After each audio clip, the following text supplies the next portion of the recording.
Ciphers of Time, Awakening the Legacy.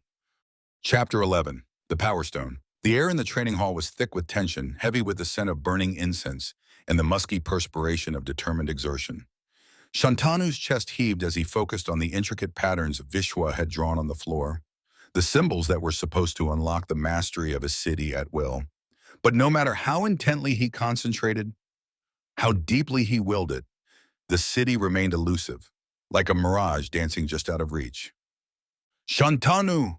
Vishwa's voice cut through the silence with the sharpness of a blade. Harness your inner power. Command it. Shantanu's brow furrowed, beads of sweat running down his temples as he recalled that moment. The moment when in Malini's presence, his city had sparked to life unbidden, a surge of energy that had pulsed through him with an intensity he had never felt before. It was as if her belief in him had ignited something primal within, something beyond understanding. He had been terrified yet exhilarated, saved by what seemed nothing short of a fluke. Again, he muttered to himself, channeling the memory of that raw power, desperate to recapture it. But deep inside, doubt crept in like a treacherous whisper. Was it truly just luck? Beside him, Manu grappled with his own internal struggle. The elder brother's stoic facade barely concealed the frustration simmering within. He too sought control over his city, not to wield it, but to be free from its unpredictable call. Each failed attempt only reinforced the walls of their limitations, a barrier they could neither scale nor circumvent. Concentrate, Manu, Vishwa urged. To master your city, one of the important aspects is purification of mind and body. This involves engaging in practices such as yoga, meditation, and mantra recitation to cleanse the mind and body. Mastery of concentration, practicing concentration techniques like dharana, focused attention, to develop single-pointed focus and control over the mind is the next step towards taming your powers, continued Vishwa. Manu's jaw clenched, his eyes closed in intense meditation. He yearned to be free of this burdensome gift, but it clung to him stubbornly. They had both mastered the art of control to a degree, yet mastery of use or disuse eluded them still, like a language learned but not spoken. Enough for today, Vishwa finally declared, sensing the brothers' growing agitation. Rest now, we will try again tomorrow. As they retreated from the training hall, Shantanu's mind replayed the day's efforts, dissecting each failure for clues. He needed to understand the trigger, the elusive key that had unlocked his city before the routine. Without knowing why or how it had activated in Malini's company, he feared the uncertainty of it all. Tomorrow we'll do better, Manu said, placing a reassuring hand on Shantanu's shoulder. Tomorrow, Shantanu echoed, but the word felt hollow. The path ahead was shrouded in mystery, stakes were high, and Shantanu knew he must delve deeper into the well of his resolve. Concentration is the bow, intention the arrow, and your will the target, Vishwa instructed the next day, his voice steady. But Shantanu's mind was wandering. He could not shake off Malini's phone call he received in the morning. Shantanu, rehearsal time tonight.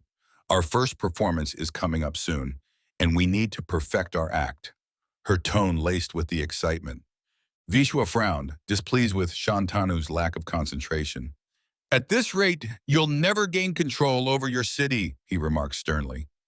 Shantanu's face paled, and his eyes widened with fear as he heard Vishwa's comment. He shifted nervously on his feet, unable to meet Vishwa's gaze. His body tensed, and his posture became rigid as he made an excuse and turned to leave the ashram. Malini was already waiting for him outside the ashram, her laugh carrying the warmth of the afternoon sun. You need a break anyway. Let's go and rehearse our performance. As the days passed, rehearsals with Malini became stolen moments where time seemed to slow. In her presence, the city was forgotten, replaced by laughter, shared glances, and the tentative exploration of emotions far more complex. With each line they practiced, each act they brought to life, their connection deepened beyond the stage, beyond the roles they played. Shantanu, do you think we're getting it right? Malini asked after one of their rehearsals, her eyes seeking validation from him. More than right, he murmured, the proximity of her making his heart skip. The characters they portrayed faded into the background, leaving just the two of them suspended in a moment that felt like the brink of something profound. Shantanu? Her voice was soft, vulnerable. Yes? Nothing, she smiled, but it was a smile that spoke volumes, filled with unspoken promises and the whisper of a future neither dared to articulate. The clatter of wooden swords echoed through the courtyard as Shantanu parried another one of Vishwa's relentless strikes. Sweat dripped into his eyes, blurring his vision. He chanted the mantra under his breath, willing the city to awaken at his command, but it lay dormant, a beast slumbering in the depths of his spirit. Concentrate, Shantanu! Vishwa's voice was sharp, slicing through the humid air with as much force as his weapon. Your mind wanders! Shantanu gritted his teeth, frustration boiling within him.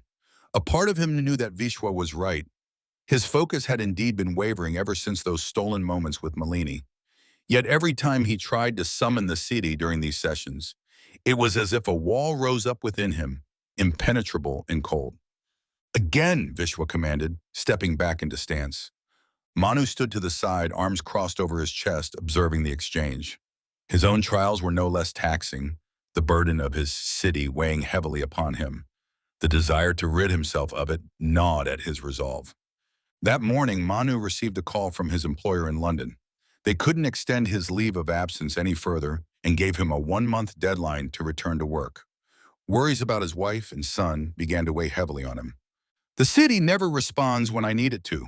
None of your yogic methods and attempts to activate chakras that can help control the city seem to be working. Manu vented his frustration to Vishwa. It is not about forcing it, Vishwa replied, sensing the frustration in Manu's voice, but understanding it. Understanding? I'm past wanting to understand. Manu's voice rose in agitation, the sound carrying across the courtyard. Vishwa stepped forward, placing a calming hand on Manu's shoulder. I know this path is arduous, my boy, but frustration will only serve to cloud your mind further. Manu met Vishwa's gaze, seeing the steadiness within them. It was clear that their mentor sensed their distress, yet his demeanor remained unruffled. Let's take a moment, Vishwa suggested. Breathe, and we will speak of this. As they all sat down, legs crossed on the cool stone floor, Shantanu allowed the silence to envelop him. His thoughts drifted to Malini, how her gentle encouragement had somehow unlocked the city without effort or intent. She had asked him to trust her, and in doing so, she had inadvertently shown him a different path, one guided by emotion rather than discipline. Sometimes, Vishwa said, looking between the two brothers, the answers we seek are not found in the exertion of our will, but in the quiet spaces between our efforts. We must learn to listen, not just act. In the dimly lit room, Vishwa's intense stare was fixated on the flickering flames of the oil lamp. The weight of his words hung heavily in the air as he turned to address the two brothers sitting before him. I have deeply contemplated your situation, he began, his voice commanding attention with an authoritative tone. The penance and practices required for this path demand significant patience, a quality that appears to be lacking in your current efforts. I hesitated to suggest another option in the past, as it is filled with dangers. But I offer it to you now because somehow you possess cities, and these powers need to be tamed at any cost. This other path can either grant control or remove these abilities completely. It bypasses all the difficult exercises you are currently undergoing. However, choosing this path over continuing your training comes with inherent risks, he warned, his words echoing through the chamber with a grave seriousness. Shantanu shifted, curiosity piqued, while Manu leaned forward, his analytical mind already turning over the implications of Vishwa's words. There exists an ancient artifact, known amongst the few as the Prajna Ratna, the Power Stone. Legend speaks of its ability to amplify or nullify the cities, Vishwa continued, the weight of each word resonating in the silent room. Only those blessed with cities can gain access to it. For one who want to master their gift, it grants unparalleled control. For others seeking liberation from their burden, it offers release. Manu interjected, his voice steady. And where does this stone reside? In the unexplored depths of the forest, you have ventured a few times before, replied Vishwa, locking eyes with Shantanu, beyond treacherous paths and guarded by forces unknown. Only those touched by the divine, he paused, indicating the brothers, can hope to navigate such perils. Sounds like a myth, Shantanu remarked skeptically, yet the thrill of adventure sparked within him. Indeed, Vishwa conceded, but myths are often born from truths long forgotten. He stood, pacing slowly. Should you choose to seek the Prajna Ratna, know this. Its power is not to be taken lightly. Misuse could lead to dire consequences. The gravity of the quest hung heavily in the air, and, for a moment, neither brother spoke.